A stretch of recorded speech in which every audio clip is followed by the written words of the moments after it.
Welcome back to Project Anima Heart Part 2. As sponsored by Resi1, I'm reviewing their TH72 long-lasting tough resin and M70 high-precision resin to construct my ball-jointed servitor. If you don't know what a servitor is, it's these half-deer, half-human fantasy creatures. Mine are in particular ball-jointed, which allows them to be moved and posed. Due to their joints' frequent movements, I'm looking for 3D print resins that are wear-resistant. If you're interested in their conception process, please watch part 1 of this series of videos. I've left a link in the description below. I'll start by printing with 100% TH72 resin. These are my print settings for this particular resin. The TH72 is a nice tough resin which is also low odor. It's most suitable for printing static figurines that would not easily break from fall damage. It's important to note the product description that prints will remain fragile immediately after curing, so you need to wait for a while until the internal stress of the prints is completely released, and then it will be very strong.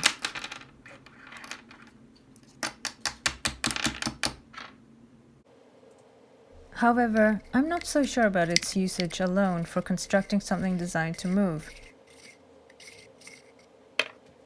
As you can see from this test, I haven't even finished polishing the parts, but I can already see signs of wear that I didn't experience to this degree in my part 1 video test using Resi1's anti-impact and M70 resins. So I wonder, what happens if I mixed 55% of the M70 resin with 45% TH72 with these print settings? I've heard some people have trouble sometimes when they mix resins of different types and color, which includes streaking, marbling, and various color separation issues. I haven't had any problems doing this with these two resins. As long as before each print job, I make sure the room temperature is according to the product specification needs and to stir the mixture thoroughly and then immediately print. Supports remain quite rigid and crunchy even after being left alone overnight. I noted that this resin mix dissolves quite quickly in alcohol or solvents, so I only rinsed the parts once and had them submerged in alcohol for up to 15 seconds tops.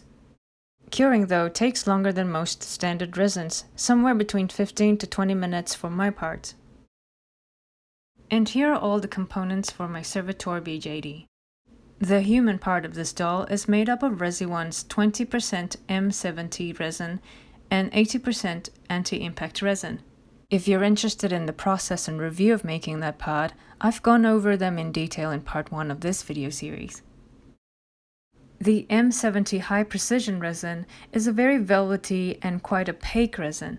The end products from this resin reminds me more of hard vinyl dolls with its modeling clay-like texture and consistency. It's apparently the resin Resi1 recommends using when making ball-jointed dolls because of its special property in making layer lines blend more seamlessly but also some wear resistance.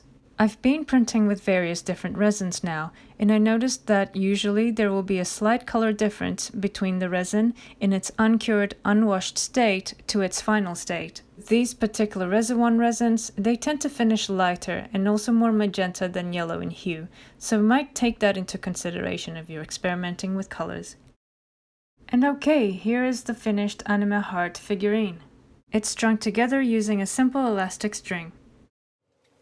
Let's do some joint friction tests.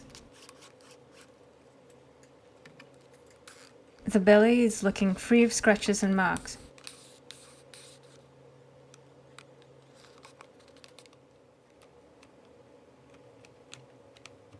This front leg is a ratchet joint, with tracks that the limb can lock into at several angles. This is an area that's quite prone to wear marks, but looks like adding M70 to the TH72 makes it more scratch resistant.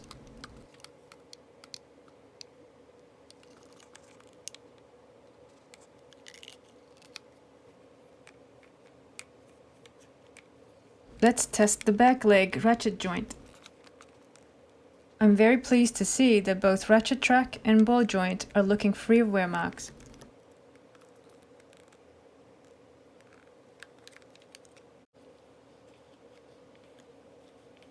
This is one of the joints in the hind leg ensemble.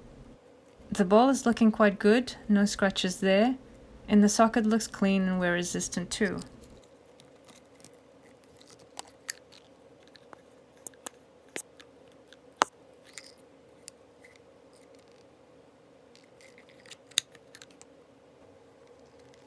I'm looking at one of the front legs joints now.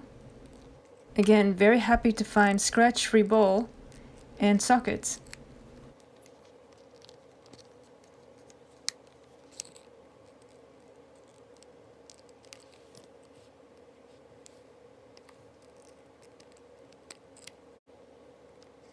Last one, I'll test the hoof. And yes, I'm very pleased to see that the ball and the socket are both free of scratches too.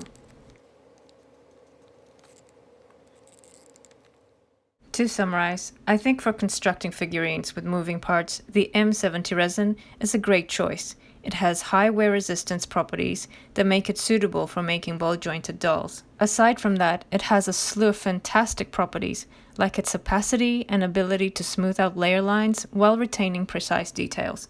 By itself, however, it is quite soft and brittle, therefore it can be prone to breaking on impact. This is where adding some TH72 resin into the mix will be beneficial, because it's a very tough and long-lasting resin. It gives more body and density.